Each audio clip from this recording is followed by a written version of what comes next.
Orient bell tiles studio से आप देख रहे हैं एबीपी न्यूज। नमस्कार, मैं हूं चित्रा त्रिपाठी। शाम के 5 बजने वाले हैं। एबीपी न्यूज पर वक्त है सबसे बड़े डिबेट शो महादंगल का। संसद के शीतकालीन सत्र की आज से शुरुआत हो गई है। सत्र शुरू होने से पहले ही प्रधानमंत्री नरेंद्र मोदी ने विपक्ष से सदन को सुचारू रूप से चलने देने की अपील की। साथ ही प्रधानमंत्री ने विपक्ष को नसीहत भी दी है।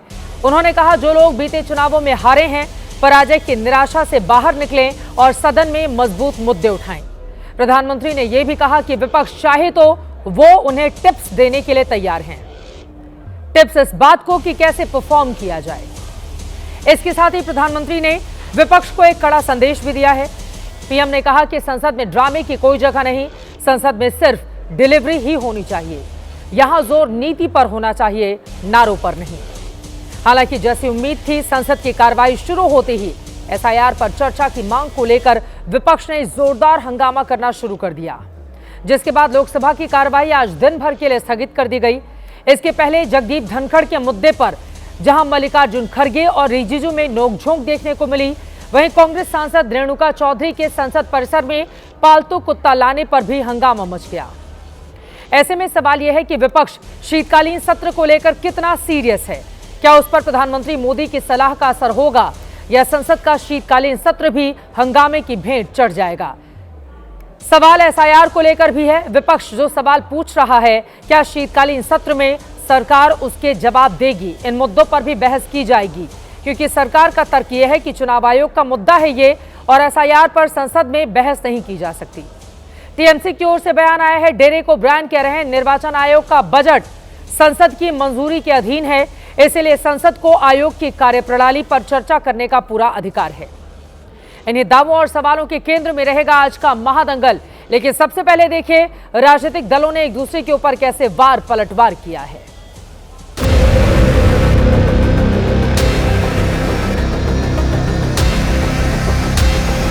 जनता ये देखती है कि हम लोग चुनकर आए, आप अपनी सीट पर विराजें।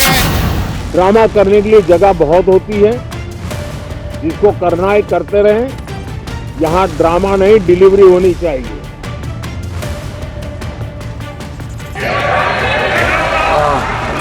Speaking about issues, raising issues is not drama. Drama is not allowing discussion. Drama is not having a democratic discussion about issues that matter to the public. Drama तो आप भी जानते हो कौन करता है। हम ये चाहते हैं कि सिंसियरिटी से काम हो। ऐसा है, बताइए, जो बीएलओ ये जान चली गई जिनकी, ठीक है, ड्रामा था के जान जाना। यहाँ करने के लिए नाटक थिएटर ग्रुप हम लोग शुरू किए। वहाँ आइए, वहाँ विपक्ष को आके नाटक शुरू करते हैं। मैं प्ले दूंगा बढ़िया, आके लिखिए। ड्रामे की जगह ही नहीं, हार का चिंतन करिए। हार की फ्रस्ट्रेशन सदन में आके ना निकाले। सदन को बाधित करना ये लोकतंत्र के लिए अच्छी परंपरा नहीं है। तो सबसे ज्यादा अच्छा करते हैं ये देश में, उनका नाम है नरेंद्र मोदी प्रधानमंत्री। उससे अच्छा ड्रामा कौन जानते हैं? इतना ड्रामा कर दिया, इतना ड्रामा सिखा दिया, जो कुछ लोग भी उनका ड्रामा भी देखते हैं। सदन को चलने न देना, सदन शुरू होते ही हंगामा करना। अगर प्रधानमंत्री ने कहा कि भाई ड्रामा मत करिए, डिबेट करिए, मतलब शोर मत करिए, नीतियों पे डिस्कस करिए, तो कितना उन्होंने गंभीरता से इस सदन को चाहा।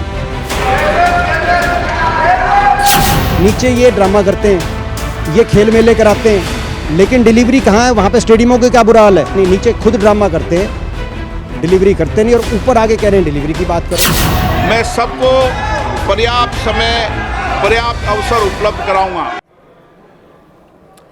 ड्रामा नहीं, डिलीवरी। लेकिन क्या वास्तव में संसद की प्रोडक्टिविटी ऐसी होगी?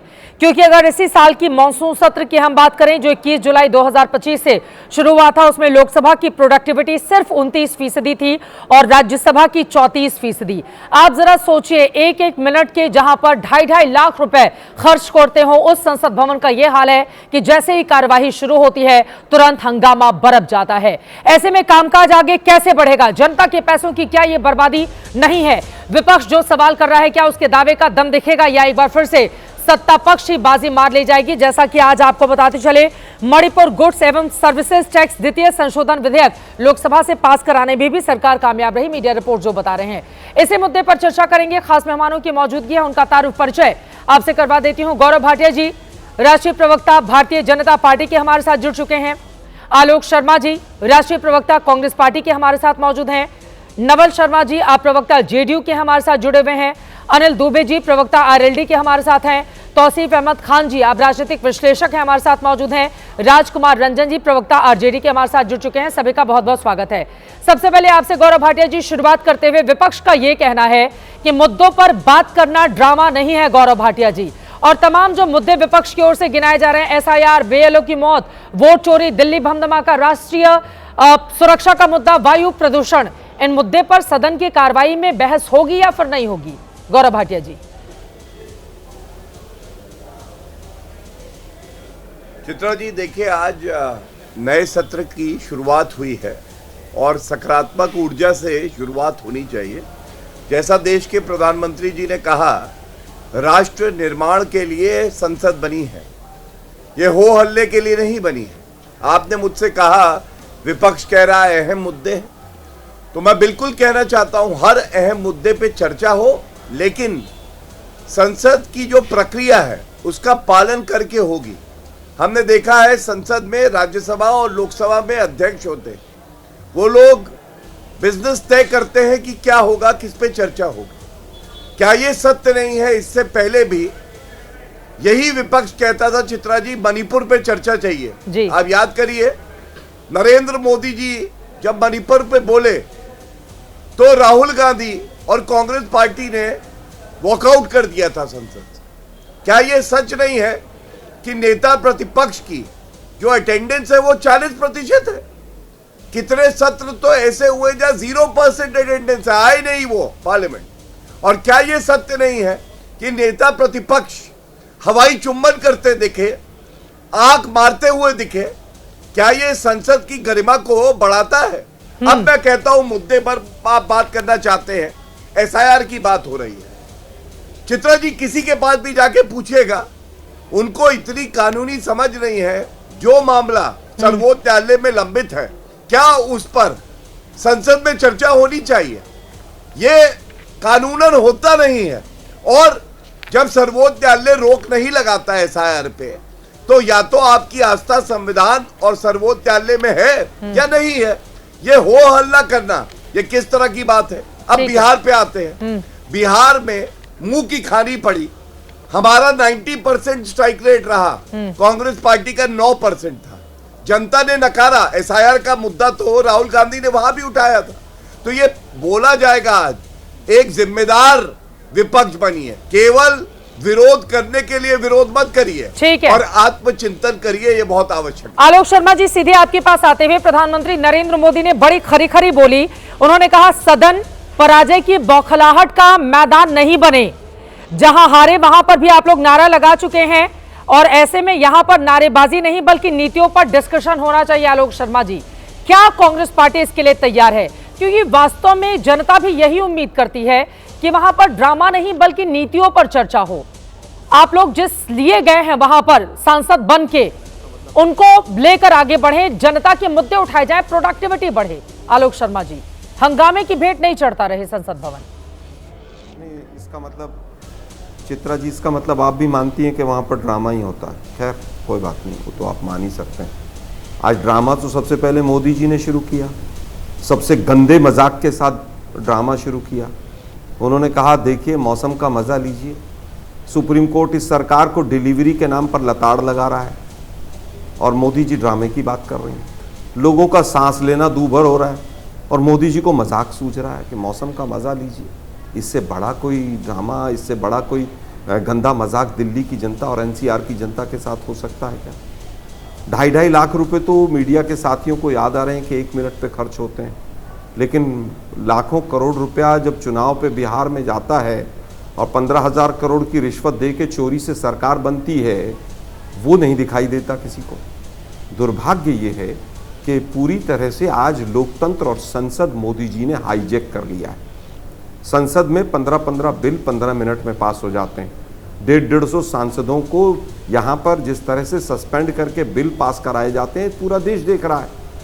हाँ, किसी मुद्दे पर बात नहीं होनी चाहिए।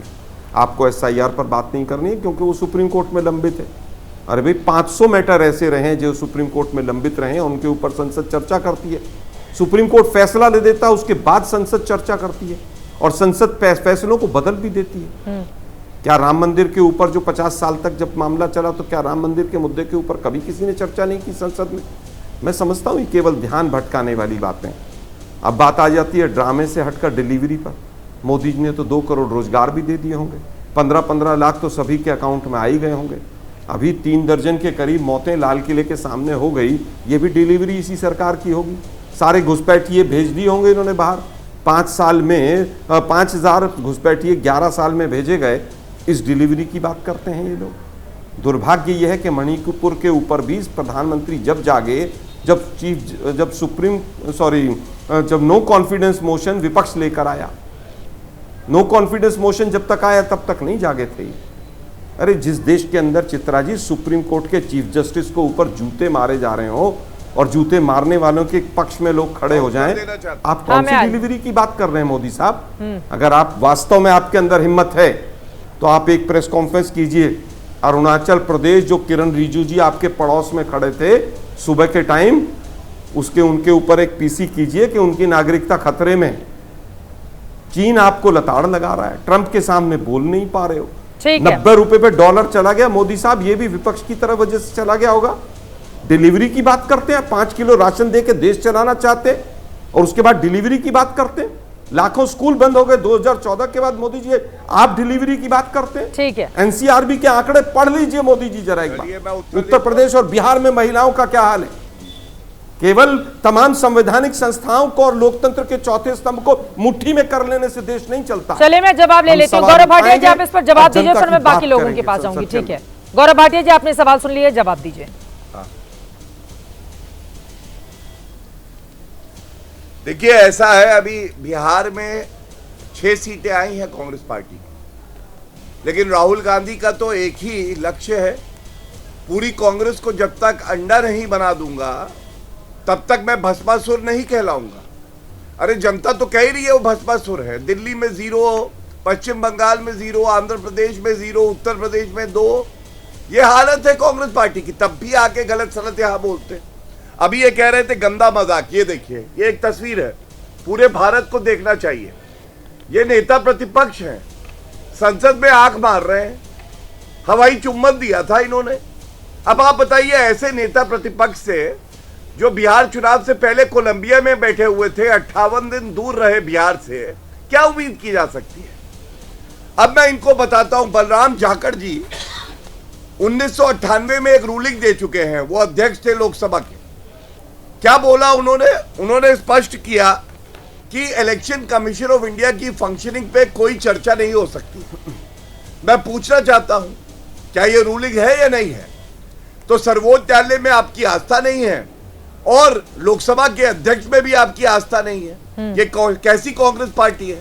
ये करे तो सब अच्छा, वैसे ये कहे कि नहीं अब ये चर्चा करना चाहते हैं इसलिए हम बात करें। इन्होंने बात करी चीफ जस्टिस ऑफ इंडिया, लेकिन ये मुद्दे तो अहम है ना गौरव भाटिया जी। विपक्षी दलों की ओर से जो मुद्दे उठाए जा रहे हैं, देखिए वायु प्रदूषण दिल्ली की, क्या ये बड़ी समस्या नहीं है? राष्ट्रीय सुरक्षा का मुद्दा हो, ये बड़ा दिल्ली बम धमाका, अगर इस पर विपक्षी दल डिस्कशन चाह रहे हैं तो क्या दिक्कत है? सत्ता पक्ष की ये जिम्मेदारी है कि वो विपक्षी दलों को साध कर एक सार्थक चर्चा की दिशा में आगे बढ़े सदन में।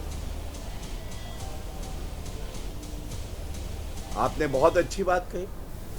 मैंने पहले भाग में भी कहा था, जो कानून है, नियम है, जो रूल्स और प्रोसीजर हैं, उसी के हिसाब से तो होगा। आप बताइए, मैंने एसआईआर पे आपको बताया, अब मैं आपने कहा राष्ट्रीय सुरक्षा। चलिए मैं आज एक सवाल फिर से पूछता हूं। चीन की बात करते हैं ना, 43,000 स्क्वायर किलोमीटर भारत की भूमि किसके समय में कब्जाई गई? ये एक तस्वीर है, राहुल गांधी MOU साइन कर रहे हैं, कांग्रेस पार्टी जब सत्ता में थी चीन की पार्टी के साथ, पार्टी टू पार्टी। क्या आपको पता है इसके अंदर क्या लिखा है चित्रा जी? जरा बताइए मुझे। यह राहुल गांधी का वक्तव्य है जब उन्होंने कहा कि भारतीय वीर सेना चीनी सेना से पिट गई है और सुप्रीम कोर्ट ने कहा एक सच्चा भारतीय कभी यह बात नहीं कह सकता है। अगर आपको किसी मुद्दे पे बात करनी है, और मैं प्रदूषण पे भी कह दे दूं, प्रदूषण एक गंभीर मुद्दा है। और सत्तारूढ़ और विपक्ष को एक साथ आगे बात करनी चाहिए। लेकिन आप नियम के तहत चर्चा की मांग तो करिए। हाँ, सिर्फ वो हल्ला करना आपका मकसद नहीं हो सकता। ठीक है आलोक शर्मा जी, ये बात तो सही है ना, नियम के तहत चर्चा की इजाजत दी जाएगी ना। अब हर मुद्दे पर आकर हंगामा खड़ा कर देना, कोई भी मुद्दा हो उस पर हंगामा करना, सदन नहीं चलने देना, सत्ता पक्ष की जिम्मेदारी अगर आप लोगों को साथ में लेकर चलने की है तो विपक्ष की भी तो जिम्मेदारी है। चुने हुए सांसद संसद भवन जा रहे हैं कि सदन सुचारू रूप से चले, मुद्दों पर बहस हो। आलोक शर्मा जी, देखिए दुर्भाग्य यही है ना कि मुझे अरुण जेटली जी की और सुषमा स्वराज जी की स्टेटमेंट आज याद आ रही है। उन्होंने कहा था कि सदन को चलाना सदन के अंदर सत्ता पक्ष का काम है कि किस तरह से बाकी सब चीजों को मैनेज करके चलना है, लेकिन आज सब कुछ विपक्ष को करना है। सदन को कैसे चलाना है कैसे नहीं चलाना ये भी विपक्ष तय करेगा। बड़ा दुर्भाग्य है भाई। चीन के ऊपर बात कर रहे थे कि साहब हमारा युद्ध हुआ, हम हारे भूमि को दान में तो किसी ने दी नहीं थी। यहां तो बिना लड़े पाकिस्तान से सरेंडर करके बैठ गए मोदी साहब ट्रंप के कहने से। हुआ था कि नहीं हुआ था? चीन को क्लीन चिट देने वाले सबसे पहले प्रधानमंत्री निकले। डिलीवरी के नाम की बात करते थे मोदी जी। कितना काला धन वापस आ गया मोदी जी, 4 गुना काला धन और चला गया, डिलीवर कर दिया। कितने नीरव मोदी और मेहुल चौकसी भाई आपके वापस पकड़ के ले आए आप, जरा बताएंगे आप? नई नई जैकेट पहन के विदेशों में भाषण देते हैं। हमारे पासपोर्ट को लेकर एक महिला चीन गई तो कहा गया कि आप अरुणाचल प्रदेश से हैं, आपके पासपोर्ट को हम नहीं मानते। यही पासपोर्ट की डिलीवरी है मोदी साहब। दुर्भाग्य यह है कि यह सरकार मुद्दों से भागती है। और जहां तक इलेक्शन कमीशन की बात है, नियमों की बात है, स्पीकर तय करते हैं मैक्सिमम चीजें। जिस इलेक्शन कमीशन के द्वारा चोरी करके मोदी जी जीते हैं, बनारस में चोरी करके जीते हैं, वो इलेक्शन कमीशन बीजेपी का पिट्ठू हो गया है। आप चुनकर आने की बात कर रहे हैं, बीजेपी के मैक्सिमम सांसद चोरी से आए। नरेंद्र मोदी बनारस से जीते हैं तो वो चोरी करके जीते हैं। राहुल गांधी रायबरेली से जीते, वायनाड से जीते, तो फिर उनको जनता जिता रही है। रोना कब तक रोते रहेंगे आप लोग? इससे आगे बढ़ते हैं ना। वहां से फिर प्रियंका गांधी जी भी जीत जाती हैं। ये रोना बनारस वाली तक ये चलता रहेगा। वो बनारस से जीते तो उनको चुनाव आयोग ने जिताया, और आपके नेता अगर रायबरेली से जीते तो उनको जनता ने जिताया। सर छोड़ दीजिए, इससे आगे बढ़िए ना। आलोक शर्मा जी, मुझे पता था बीच में बोलेंगे। अरे मैं इसलिए बीच में बोलूंगी क्योंकि मुझे लग रहा है कि आप गलत बयानी कर रहे हैं। उसी उत्तर प्रदेश में जब आप लोग 41 सीटें जीतते हैं आलोक शर्मा जी, उससे आगे बढ़िए। आज संसद की कार्रवाई कैसे चलेगी ये सवाल है। बोलूंगा अच्छा नहीं लगेगा। नहीं आप बोल लीजिए सर, आपको कौन रोक पाया है? आप बीजेपी का पक्ष, आप कौन रोक पाया? बीजेपी का पक्ष नहीं, जनता का पक्ष रखती हूँ मैं। कहूंगा बीजेपी का चश्मा लगा के रखा है आप लोगों को, हर जगह बीजेपी ही नजर आती है। एक सुब्रमण्यम, अरे भाई सुनिए ना अंजना जी सुनिए ना, ये सुब्रमण्यम स्वामी जी का ट्वीट है। हाँ, कि अमेरिका में जो आज वर्तमान में मंत्री हैं उनके ऊपर जो ईमेल का मामला है, हाँ, कि नाबालिग बच्चियों के साथ सेक्स का कोई काम हुआ है, उसके ऊपर एक प्रेस कॉन्फ्रेंस करा दीजिए ना मोदी जी से या उनके मंत्रियों से। पता चल जाएगा देश को किस तरह की सरकार चला रहे हैं। सुब्रमण्यम स्वामी को सीरियसली नहीं लेते हैं। उनसे सुब्रमण्यम स्वामी के बयान पर कुछ बोलते हुए सरकार को ये लोग नहीं लेते हैं सीरियसली उनको। हाँ, और सुब्रमण्यम स्वामी किस तरह का ट्वीट करते हैं पढ़ लीजिए आप। लेकिन सीरियस विषय है। वहां पर जांच चल रही है अमेरिका में। हाँ, यहाँ के मंत्री फंसे हुए हैं। सुब्रमण्यम स्वामी पता नहीं किस दुनिया में रहते हैं, उनके ट्वीट पढ़ लीजिए। इतने बड़े बड़े ट्वीट वो करते हैं। ठीक है, सरकार जिस तरह की है, ठीक है, ये पूरा देश जान रहा है। ठीक है, अब उससे आगे बढ़ते हुए सबसे बड़ा सवाल ये कामकाज कैसे चलेगा। गौरव भाटी जी मैं आऊंगी, हमारे साथ और भी खास मेहमान जुड़े हुए हैं, लेकिन सबसे बड़ा सवाल ये है, यहाँ पर मैं देख रही हूँ तकरीबन 12 से 14 बिल ऐसे हैं जिनको पेश किए जाने की बात है। जन विश्वास संशोधन विधेयक है, इंसॉल्वेंसी एंड बैंक करप्सी है, पूरी लंबी फहरिस्त है। मैं चाहूंगी वो ग्राफिक्स में हमारे दर्शकों को दिखाया भी जाए। अब नवल शर्मा जी, बड़ा सवाल यह है, देखिए विपक्षी दल उन्होंने अरुण जेटली और सुषमा स्वराज का उदाहरण दिया कि यह सत्ता पक्ष की जिम्मेदारी है कि सदन की कार्रवाई सुचारू रूप से चले, विपक्ष को साथ में लेकर चले सत्ता पक्ष। नवल शर्मा जी, अब फ्लोर मैनेजमेंट जिसकी जिम्मेदारी है, फ्लोर मैनेज करके विपक्षी दलों से बातचीत करके तभी तो आगे बढ़ना होगा ना, नहीं तो हंगामा होता रहेगा, कामकाज होगा नहीं और बिना चर्चा के बिल पास होते रहेंगे। नवल शर्मा जी, अगर सरकार के पक्ष में आंकड़े हैं तो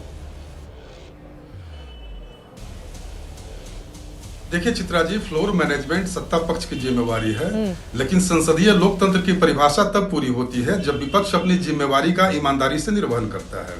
वर्तमान विपक्ष, मुझे यह कहने में कोई गुरेज नहीं है कि संविधान और लोकतंत्र की फर्जी दुहाई देकर हंगामा खड़ा करने वाला ऐसा विपक्ष आज तक देश ने नहीं देखा। इनको वास्तविक मुद्दों पर बहस करने में कोई रुचि नहीं है। इनके लिए केवल हंगामा खड़ा करना ताकि ये लाइमलाइट में रह सकें।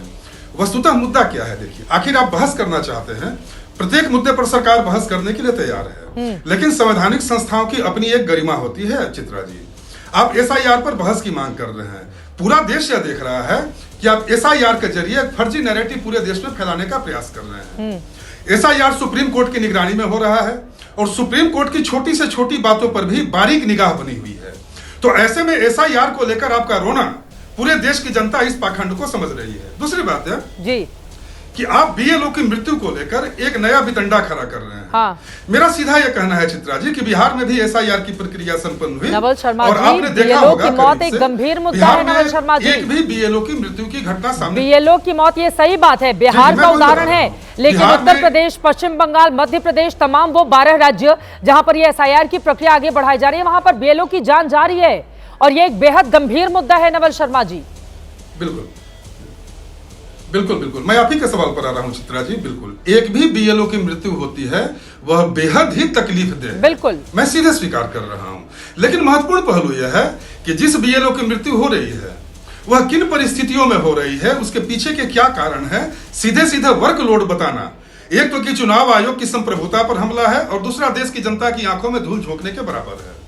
मैं फिर से बता रहा हूं कि एक भी बीएलओ की मृत्यु की तकलीफदेह है, नुकसानदेह है, उसकी जांच होनी चाहिए।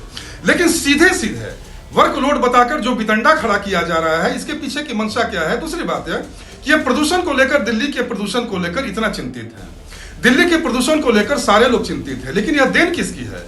यह कांग्रेस के कुप्रबंधन की देन है, कांग्रेस की लापरवाही का धुआं है। दिल्ली का प्रदूषण कुछ नहीं है, कांग्रेस की लापरवाही का धुआं है। क्या कांग्रेस की लापरवाही का धुआं है? इसके पहले तो अरविंद केजरीवाल थे, तो कांग्रेस कैसे जिम्मेदार हो गई इसके लिए? आपको भी हर चीज में कांग्रेस नजर आती है। मैं बता रहा हूं नहीं, मैं हमेशा सार्थक विमर्श में विश्वास करता हूं। जिस तरह ये वर्तमान सरकार पर दोषारोपण कर रहे हैं, प्रदूषण की समस्या तो एक दिन की है नहीं चित्रा जी। तो दिल्ली में जब अनियोजित कॉलोनियां बस रही थी, ना कोई ट्रैफिक पॉलिसी, ना कोई वेस्ट मैनेजमेंट, ना कोई इंडस्ट्रियल कंट्रोल, सारे देश के लोग गवाह हैं और आप दोष दे रहे हैं वर्तमान सरकार पर।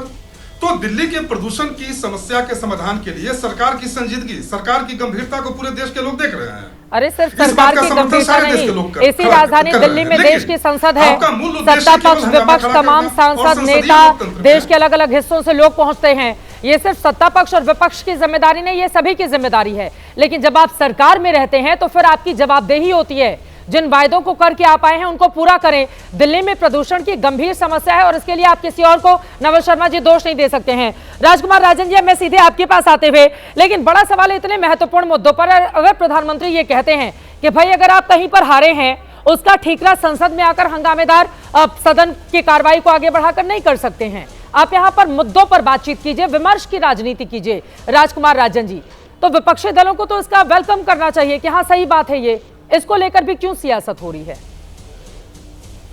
जी देखिए, विपक्ष जिन मुद्दों को उठा रही है वह मुद्दे गंभीर हैं और वह गंभीरता के साथ आम जनता उससे प्रभावित हो रही है। मसलन कि वायु प्रदूषण दिल्ली में जिस तरह से हो रहा है, गैस चैम्बर बन चुका है दिल्ली की आबो हवा इतना प्रदूषित है कि सांस लेने में लोगों को तकलीफ हो रही है। क्या उस पर बहस करना, जनता के मुद्दे पर बहस करना लोकसभा में सत्ता पक्ष का दायित्व नहीं है? क्या चुनाव आयोग जिस तरह से बिहार में एसआईआर की प्रक्रिया प्रारंभ की थी, वह मानसून का समय था, जल्दबाजी में की गई? बीएलओ ने जिस तरह से जो कार्य उन्हें करना चाहिए, क्या वह कार्य ठीक से किया गया, नहीं किया गया? एक बीएलओ के कई साइन थे, कई के पता ABCD निकले, कई के जिंदा थे, मृत पाए गए, सुप्रीम कोर्ट तक हम आए, आधार कार्ड नहीं जोड़ा जा रहा था। चुनाव आयोग अंततः सुप्रीम कोर्ट के आदेश पर आधार कार्ड को जोड़ा। चुनाव आयोग के द्वारा लगातार जिस तरह से सत्ता विपक्ष पर हमले किए जा रहे हैं, मसलन कि आप देखिए कि बिहार चुनाव के ठीक पहले जो घोषणाएं हुई रेवड़ी बंटवारे की, और वो रेवड़ी बंटवारे में चुनाव के बीच में जिस तरह से आचार संहिता का उल्लंघन हुआ, यह तो प्रत्यक्ष अप्रत्यक्ष ढंग से लोकतंत्र को प्रभावित कर रहा है। तो जनता के मुद्दे हैं, जनता से जुड़े हुए मुद्दे हैं। अब देखिए एक उत्तर प्रदेश का इतना दर्दनाक घटना है, एक बीएलओ ने जो आत्महत्या किया है, मैं चाहता हूं कि मैं आपको सुनाऊं, आप सुनेंगे दिल दहल जाएगा। किस तरह का प्रेशर है, एक बीएलओ आत्महत्या करने पर मजबूर हो रहा है, कौन से ऐसे प्रेशर है? जनता के लिए एसआईआर की प्रक्रिया होती है, मतदाता सूची को ठीक करने के लिए, ना कि जनता को परेशान करने के लिए। अगर जनता त्राहिमाम है, जनता को कठिनाई हो रही है, उस पर विशेष रूप से ध्यान देना चाहिए, उस त्रुटियों को सुधार करना चाहिए। समय सीमा चुनाव आयोग की ओर से बढ़ा दी गई है। हाँ, ऐसे गंभीर एसआईआर की प्रक्रिया की समय सीमा बढ़ा दी गई है। अब इससे संतुष्ट है आप लोग? इसकी भी मांग की जा रही थी। नहीं चित्रा जी, इतने गंभीर मुद्दे पर देश की जनता, जो बीएलओ है, आम नागरिक है, वह देश का अभिन्न हिस्सा है, अगर वह आत्महत्या करने पर मजबूर हो रहा है तो उससे तकलीफ को हर भारत के हर नागरिक जो संवेदनशील होगा उसको समझेगा। आप इस वीडियो को देखिए, इस वीडियो को देखिए, कितना दर्दनाक है, दिल दहल जाता है। जो संवेदनहीन व्यक्ति होगा, मशीन होगा, वही संवेदना को नहीं समझेगा, नहीं तो आंखों से आंसू गिर जाएंगे। क्या इसी दिन के लिए एसआईआर करवाया जा रहा है? एक व्यक्ति का घर उजड़ जाए, वो आत्महत्या कर ले, क्या इस प्रक्रिया में इतनी बड़ी कठिनाई है? जिन कठिनाइयों से बिहार जूझा है, बहुत सारे मतदाता सूचियों से नाम कट गए थे, वोट चुनाव के समय मतदाता मतदान केंद्र पर गया, उसका नाम ही नहीं था, लेकिन बिहार से ये अच्छी तस्वीर आई ना कि कम से कम किसी ने आत्महत्या नहीं की, वहां पर किसी का मौत का मामला सामने नहीं आया। बिहार ने तो एक नजीर पेश की है ना, राजकुमार राजन जी, वहां पर भी आप लोग हड़बड़ी में एसआईआर की प्रक्रिया को आगे बढ़ा। लेकिन अब इन सब से आगे बढ़ते हुए तौसीफ खान जी भी हमारे साथ हैं और साथ ही अनिल दुबे जी हमारे साथ हैं। एक अपील मुझे लगता है कि सभी को करनी चाहिए, हमारे जितने बीएलओ हैं, देखिए काम का जो दबाव होता है, जितने पैनलिस्ट इस वक्त आपको दिखाई दे रहे हैं, या कोई भी हो, चाहे कोई बहुत बड़ा आदमी हो या कोई छोटी मोटी नौकरी करता हो, कोई छोटा बिजनेस करता हो, हर किसी के ऊपर काम का दबाव होता है। जितने भी बीएलओ में लगे हुए लोग हैं, उन सबसे आपको अपील करनी चाहिए कि काम इतना बड़ा नहीं है कि आप अपनी जान ले लें अगर आप वो डिलीवरी नहीं कर पा रहे हैं। उसका तरीका अख्तियार कीजिए, मत कीजिए अगर आप नहीं कर पा रहे हैं, लेकिन आपकी जान आपके परिवार के लिए सबसे ज्यादा कीमती है और यह अपील होनी चाहिए। काम एक तरफ, सबके ऊपर दबाव होता है काम का, लेकिन आपकी जिंदगी सबसे ज्यादा महत्वपूर्ण है। और अब आगे बढ़ते हुए मैं सीधे आपके पास आते हुए अनिल दुबे जी, देखिए काम की अधिकता है, समय सीमा बढ़ाई गई चुनाव आयोग की ओर से, ये बात भी सच है कि विपक्षी दलों की ओर से जो दबाव बनाया जा रहा था, खासतौर से समाजवादी पार्टी ने उत्तर प्रदेश में इस मुद्दे को बढ़ाया था, उसके बाद समय सीमा बढ़ा दी गई है। लेकिन अनिल दुबे जी, अगर संसद की कार्रवाई को चलाना है तो सत्ता पक्ष विपक्ष दोनों को सिक्के का मतलब एक पहलू बनकर ये काम करना पड़ेगा ना अनिल दुबे जी। कोई पूरब जा रहा है, कोई पश्चिम जा रहा है, जनता देख रही है हमारा कामकाज कब होगा। देखिए चित्रा जी, सदन चलाने की जिम्मेदारी सत्ता पक्ष की भी है, विपक्ष की भी है। सत्ता पक्ष के नेता की, विपक्ष के नेता की भी जिम्मेदारी है, लेकिन विपक्ष के लोगों को यह तय करना पड़ेगा कि किन संवैधानिक मुद्दों को लेकर के सदन में चर्चा जरूरी, जो उसकी चर्चा होनी चाहिए, नहीं होनी चाहिए। माननीय सुप्रीम कोर्ट के न्याय के निर्देश पर, उनके देख रेख में एसआईआर की प्रक्रिया चल रही है, उस पर आप पार्लियामेंट में बहस करना चाहते हो। एसआईआर कोई सरकार नहीं है, एसआईआर चुनाव आयोग करा रहा है, और आपने जो बीएलओ की समस्या है, कहीं पर जो आत्महत्याएं हुई हैं, आपने जिन सवालों को उठाया, बीएलओ को आत्महत्या नहीं करनी चाहिए कि 1200 वोट का टारगेट रखा गया है और 1 महीने के समय में 1200 लोगों तक आपको पहुंचना था, मतलब 250 घरों में आपको जाना था। अगर आपको इसके बाद भी दिक्कत है, उतने समय में नहीं पहुंच पा रहे हैं, तो अब चुनाव आयोग ने समय सीमा बढ़ा दी है, आप जाइए, आप दबाव में मत रहिए। कोई और जहां पर आत्महत्या हुई है, उत्तर प्रदेश में मैं समझता हूं कि गोंडा, फतेहपुर और लखनऊ में आत्महत्या मृत्यु हुई है, तो इनके अगर कहीं दबाव है तो उसके लिए जो दोषी कोई, जो वहां का एसडीएम हो या मजिस्ट्रेट हो या किसने दबाव डाला, इसकी जांच करा दी जाए।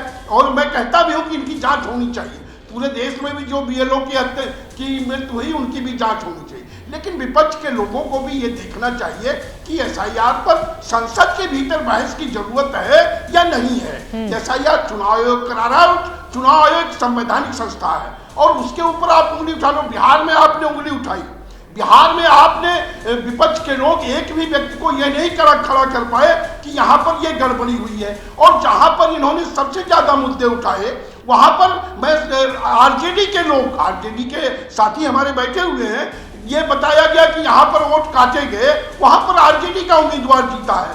तो आप केवल आरोप अगर लगाएंगे तो देश की जनता, प्रदेश की जनता ये भी जानना चाहती है कि अगर आप झूठी बात करोगे तो यह हास्यास्पद होती है, उसको लोग समझना नहीं चाहते। केवल विरोध के लिए विरोध अगर विपक्ष कर रहा है तो उसको अपने गिरेबान में झांकना चाहिए। संसद चलने दीजिए। संसद में सारी जिम्मेदारी विपक्षी दल निभा लें। आप लोगों की अनिल दुबे जी कोई जिम्मेदारी नहीं है, ये बिल्कुल सही है।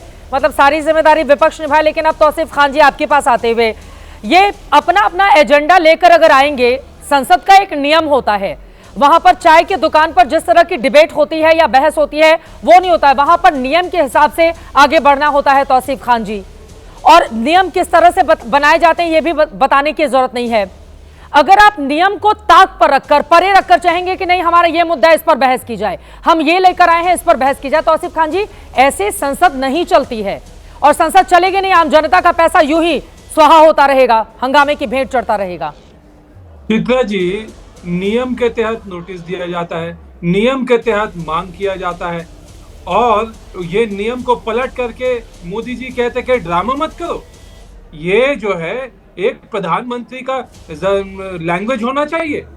भाई 30 लोग जिनकी नाम जो है तृणमूल ने लिस्ट हैंड आउट किए इलेक्शन कमीशन को 2 ही दिन पहले कि ये बीएलओ जो है ये सब मारे गए, उनके जान का कोई कीमत नहीं।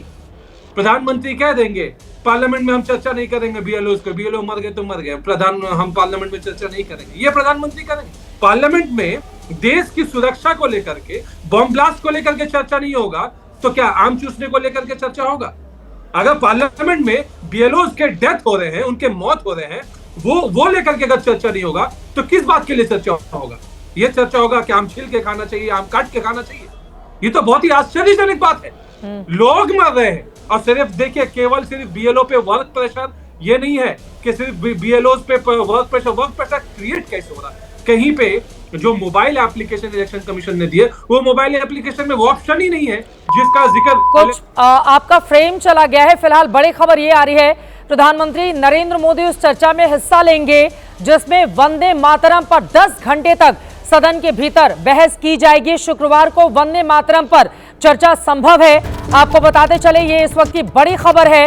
वंदे मातरम पर चर्चा कराएगी सरकार। लोकसभा में वंदे मातरम से जुड़ी हुई बड़ी खबर यह है, लोकसभा में अब इस विषय पर चर्चा की जाएगी। चर्चा के लिए 10 घंटे का समय तय किया गया है। दरअसल एक नया बुलेटिन भी राज्यसभा के लिए आया था जिसमें कहा गया था कि वंदे मातरम, जय हिंद, थैंक यू, थैंक्स, ये शब्द आप नहीं इस्तेमाल करेंगे, जिसको लेकर भी क्लैरिफिकेशन आया। फिलहाल लोकसभा में अब वंदे मातरम पर चर्चा की जाएगी। ये बड़ी खबर है। इस हफ्ते के अंत में वंदे मातरम पर चर्चा की जाएगी। ममता बनर्जी की ओर से इस मुद्दे को उठाया गया था क्योंकि ये वाला मुद्दा भी सीधे बंगाल से जुड़ता है। तौसीफ खान जी, अब कम से कम इस मुद्दे पर तो आपको सरकार का साथ देना होगा। वंदे मातरम पर 10 घंटे तक बहस होगी शुक्रवार को, सूत्र बता रहे हैं। जी हाँ, बिल्कुल, अगर ये बहस तय हुआ है तो उस पर बहस होगी। लेकिन ममता बनर्जी ने प्रधानमंत्री जी को कितने सारे पत्र लिखे इलेक्शन कमीशन के एसआईआर वाले मुद्दे को लेकर के, फिर कोऑर्डिनेटर नॉर्थ बंगाल में उसके अपॉइंटमेंट को लेकर के, कोऑर्डिनेटर के अपॉइंटमेंट को लेकर के। लेकिन क्या प्रधानमंत्री केवल वही मुद्दे को उठाएंगे जिसमें उनको लगेगा कि ये उसमें सहूलत है? क्या कठिन प्रश्नों का उत्तर प्रधानमंत्री नहीं चाहेंगे? कठिन मुद्दों पे पार्लियामेंट में क्या बहस नहीं चाहेंगे प्रधानमंत्री?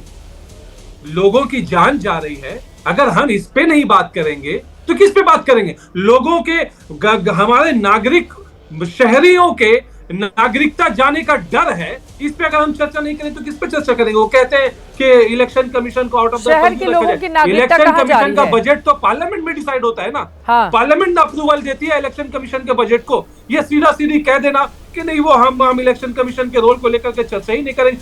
भाई, हमारे एमपीज ने रूल साइड किए, हमारे एमपीज ने लॉजिक साइड किए कि आप इस पे बहस करवाने में, भाई बहुमत तो आपकी है, आप जो चाहेंगे वही होगा। ठीक है, मैं आप जवाब ले लेती हूँ। गौरव भाटिया जी, ये बात तो सही है कि आप बहुमत में हैं तो जो चाहेंगे वो करा लेंगे, और फिर चर्चा अगर वहां पर हंगामे की भेंट चढ़ती रहेगी तो फिर बिल पास होता रहेगा। गौरव भाटिया जी, देखिए, बहुत से झूठ बोले गए, यहाँ गैर जिम्मेदाराना अंदाज में बयानबाजी की गई। राहुल गांधी, ममता बनर्जी इनकी रोल मॉडल है, तो यही उम्मीद है। सबसे पहले अगर ये कहते हैं सत्तारूढ़ पक्ष की जिम्मेदारी है, तो parliament session, budget session 2025 productivity rate 100% से ऊपर रहा। चित्रा जी, ये तथ्य है। हमें संसद चलाना आता है, लेकिन विपक्ष की भी जिम्मेदारी है। जो आदरणीय प्रधानमंत्री जी ने कहा, सकारात्मक चर्चा करिए, सुझाव दीजिए, कमियां निकालिए। ये नहीं कि माइक मार रहे हैं, टेबल पे खड़े हो गए, फेंक दी फाइल अध्यक्ष के ऊपर, ये चर्चा नहीं है। दूसरी बात, टीएमसी के प्रवक्ता का जवाब दे देता हूं। भाषा की बात कर रहे थे फिराद हकीम, जिनको पश्चिम बंगाल में मिनी पाकिस्तान दिखाई देता है, वो हाथ पांव तोड़ रहे हैं लोगों के। ममता बनर्जी कह रही है एसआईआर अगर लागू किया तो हम पूरा देश हिला देंगे। किस तरह की धमकी है? एसआईआर क्या संवैधानिक प्रक्रिया नहीं है? क्या ममता बनर्जी ने संविधान की शपथ नहीं ली है? और जब हमारे राष्ट्रीय अध्यक्ष जी के लिए अपशब्द कहे थे, वो मैं दोहराना नहीं चाहता, वो किस तरह की भाषा थी? दूसरी बात, कांग्रेस के प्रवक्ता ने कहा जेटली जी क्या कहती थी और सुषमा जी क्या कहती थी। मैं बता दूं जेटली जी क्या कहते थे। जेटली जी ने कहा है, ये मानिएगा जरूर, उन्होंने कहा है राहुल गांधी के लिए इमेच्योर है, पार्ट टाइम राजनेता है और फॉल्सहुड ऑफ क्लाउन प्रिंस बुलाया है। तो मान लीजिए जेटली जी ने कहा है क्लाउन प्रिंस है, और यही पूरा देश भी कहता है कि राहुल गांधी क्लाउन प्रिंस है। अरे आपकी जिम्मेदारी क्या है? मैंने अभी एक उदाहरण दिया चित्रा जी। मणिपुर पे चर्चा हुई, प्रधानमंत्री जी बोले, मांग विपक्ष कर रहा था। जब चर्चा हुई तो राहुल गांधी बाहर भाग गए। क्यों बाहर भाग गए? चर्चा तो आप चाहते थे ना, ये सवाल पूछा नहीं जाएगा। अब एसआईआर पे मैं बहुत बड़ी बात एक कहता हूं, देखिए कितनी अपील फाइल हुई है, आप बताइए। एसआईआर बिहार में इन्होंने विरोध किया, जनता भारी बहुमत में निकली और उसके बाद उन्होंने वोट किया। इसका मतलब एसआईआर का मुद्दा वो पसंद नहीं करती थी। और कितनी अपील इन्होंने फाइल करी? एक भी नहीं, अंडा। दूसरा, 14 तारीख को परिणाम आए, कितनी इलेक्शन पिटीशन फाइल हुई आज तक बताइए? और बनारस से प्रधानमंत्री जी के लिए कह रहे थे वोट चोरी। अरे वोट चोरी तो इंदिरा गांधी करती थी, राजीव गांधी ने करी। आपने इलेक्शन पिटीशन फाइल करी बनारस में? मैं पूछना चाहता हूं, अजय राय थे, उन्होंने इलेक्शन पिटीशन फाइल करी? जब नहीं करी तो यहां आके इस तरह से बकवास करना, मैं बकवास शब्द का इस्तेमाल कर रहा हूं, प्रधानमंत्री जी के लिए अपशब्द कहेंगे तो यहां पे कोई सार्थक चर्चा हो पाएगी? बोलिए आलोक शर्मा जी। आलोक शर्मा जी, एसआईआर तो पहले भी होती रही है ना कांग्रेस पार्टी के समय में, तो आप लोग करवाएं तो बड़ा बढ़िया है, चुनाव आयोग करे तो। अब बीजेपी चूंकि 2014 से सत्ता में है, उसके राज में एसआईआर हो रहा है तो वोट चोरी हो रही है उसके जरिए। देखिए, ये तो साफ साफ दिख रहा है ना, ब्राजील की मॉडल का अगर कांग्रेस के टाइम पे वोट बना होता तो आपको अधिकार था कि आप सवाल उठाते। 2003 में भी अटल बिहारी वाजपेयी और 2003 के बाद 25 में हो रहा है, तब भी उस समय पर भी जो सरकार है वो मोदी जी की है। हाँ। तो 25 साल में आपको याद हो कि कांग्रेस के समय में कभी कुछ हुआ है तो बताइए जरा। अगर 4 दर्जन लोग मर गए हो, बीएलओ हो, तो जरूर बताइएगा, आप सवाल जरूर पूछिएगा विपक्ष से। चित्रा जी, हालत यह है कि आप लोग ये सवाल नहीं पूछ सकते कि लाल किले में मृतकों की लिस्ट कहां है। 3 दर्जन लोग मरे थे, 9-10 बता के मीडिया वालों को गोली दे के, लॉलीपॉप दे के निकल ली सरकार। ये कहीं किसी ने लिस्ट देखी है कि कितने लोग मरे हैं? किसी ने सवाल नहीं पूछा। ये मैं सवाल पूछता हूं, महाकुंभ हो चाहे वो कोई आपदा आ जाए, लिस्ट नहीं आती है क्योंकि आंकड़े छुपाने का काम होता है। दुर्भाग्य ये है कि 2 घंटे तक बनारस में तो वोटिंग काउंटिंग रोकी गई और उसके बाद जिताया गया। उसके बाद कानून बदल दिए गए। देखिए भैया, बकवास मत कीजिए, आप बीच में बोलिए। मैं आपके बीच में नहीं बोला चित्रा जी, इसको बंद कीजिए, इसको बंद कीजिए भाई, मैं किसी के बीच में नहीं बोलता। बोलिए आलोक शर्मा जी, लिस्ट गिनने से पहले हम लोग ग्राउंड जीरो पर थे जब लाल किला के सामने हमला हुआ था। तो ये तो एसआईआर तो चुनाव आयोग कर रहा है। एक मिनट चित्रा जी, एक मिनट, ये चुनाव आयोग कर रहा है एसआईआर तो। अरे चुनाव आयोग भी तो कॉन्स्टिट्यूशन और संविधान के अंदर ही करेगा या किसी और में जाके कर देगा? वोट चोरी करवाएगा तो सवाल उठाएंगे कि नहीं उठाएंगे? और ये तय कौन करेगा? राहुल गांधी 500 वोट एक घर पे बनाएगा, इलेक्शन कमीशन के ऊपर वोट नहीं, सवाल नहीं उठाएंगे क्या? सुप्रीम कोर्ट ने आज कहा है कि आपने गैस चैम्बर बना दिया है, देश का न्यायालय तय करेगा, उसके ऊपर चर्चा नहीं होनी चाहिए? राहुल गांधी का डॉलर भी राहुल गांधी की वजह से हो गया। उपराष्ट्रपति जिस देश के अंदर गायब हो जाते हो। अरे तो मैं कहता हूँ राहुल गांधी रिश्वत लेते हैं पाकिस्तान से, क्या हर महीने 100 करोड़ रुपए लेते राहुल गांधी गायब कर दिया पाकिस्तान से। देश के अंदर चीफ जस्टिस मैं कह दूंगा तो हो जाएगा, मारे जा रहे हैं। देश नहीं, का मैं कह दूंगा प्रधानमंत्री तो हो टेली जाएगा। काउंटर पढ़कर राहुल गांधी ड्रामेबाजी 100 करता करोड़ है, रुपए रिश्वत लेते हैं झूठे आंसू पाकिस्तान से, निकालता बोलो। है और ड्रामेबाजी की बात वक्त हमें इतने की ही इजाजत देता है। नहीं, तमाम नहीं, मेहमानों का बहुत धन्यवाद हमारे साथ चर्चा का हिस्सा बनने के लिए। टीवी डिबेट में आप जितने भी आरोप एक दूसरे पर लगा लें, लेकिन सच्चाई यह है कि जब आप संसद भवन में बतौर सांसद जाते हैं तो यह सत्ता पक्ष की भी जिम्मेदारी है, विपक्षी दलों की भी जिम्मेदारी है। एक दिन में तकरीबन 9 करोड़ रुपए का खर्च आता है, जो आम आदमी, आम जनता से जुड़ा हुआ पैसा है। अगर वो पैसा पानी की तरह से स्वाहा होगा, इसी तरह से बहता रहेगा, तो उसके उतने ही जिम्मेदार सत्ता पक्ष के लोग हैं जितने कि विपक्ष के सांसद हैं। ऐसे में अपनी जिम्मेदारी का निर्वहन कीजिए, सार्थक चर्चा कीजिए, ताकि देश बेहतरी की दिशा में आगे बढ़ पाए, जिसके लिए आपको आम लोगों ने लाइन में, कतारों में खड़े होकर चुना है। इसी के साथ महादंगल में अभी के लिए दीजिए इजाजत। लगातार हमारी नजर बनी रहेगी। लोकसभा और राज्यसभा की ये जो कार्रवाई शुरू होते ही बंद हो जाती है, क्या कल से जब हमारे सांसद सदन में पहुंचेंगे तो सार्थक दिशा की ओर आगे बढ़ेंगे? हर एक जानकारी पहुंचाते रहेंगे। अभी के लिए दीजिए इजाजत। देश और दुनिया की तमाम खबरों के लिए आप देखते रहिए एबीपी न्यूज।